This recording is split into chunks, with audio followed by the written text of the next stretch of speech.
हाय दोस्तों, नमस्कार, प्रणाम। कैसे हैं आप लोग? हम लोग अच्छे हैं, मस्त हैं, स्वस्थ हैं। और देख सकते हैं आज ये देखिए मेरी लाल परी को। मेरी लाल परी एकदम कमाल लग रही ये है आज। हमार ब्लैक परा हुआ नहीं जी, आई एम ब्लैक डायमंड। ना डेमिंड आई एम हवन। Black diamond.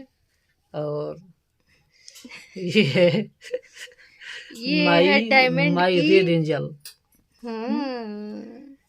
तो कैसे हैं आप लोग दोस्तों? और आप लोग जरूर बताइए। और मौसम धीरे धीरे सुहाना हो रहा है, मौसम अच्छा हो रहा है, तो मौसम का मिजाज बदल रहा है। सबसे तो ज्यादा मौसम के असर इन करे पे पड़ता है। देख सकते हैं आज हम अपनी लाल परी के साथ मस्तियाँ कर रहे हैं और खेल रहे हैं। तो ये मेरी वाइफ हैं।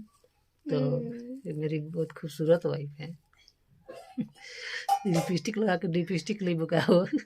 ना तहारा क्या हिलाइम ऐसे ऐसे ला। तो दोस्तों आप लोग मतलब कि कैसे हैं जरूर बताइए, कमेंट कीजिए। और कहाँ से हैं कमेंट कीजिए। और हम लोगों के चैनल को लाइक कमेंट कीजिए, और वीडियो को भी कमेंट कीजिए, और चैनल को सब्सक्राइब जरूर कीजिए। तो आप लोग ऐसे अपना प्यार दुलार देते रहिए। आप लोगों से मिलते रहेंगे हम लोग हर वीडियो में। तो कुछ खास चीज़ को लेकर के, तब तक ले चलते हैं, बाय।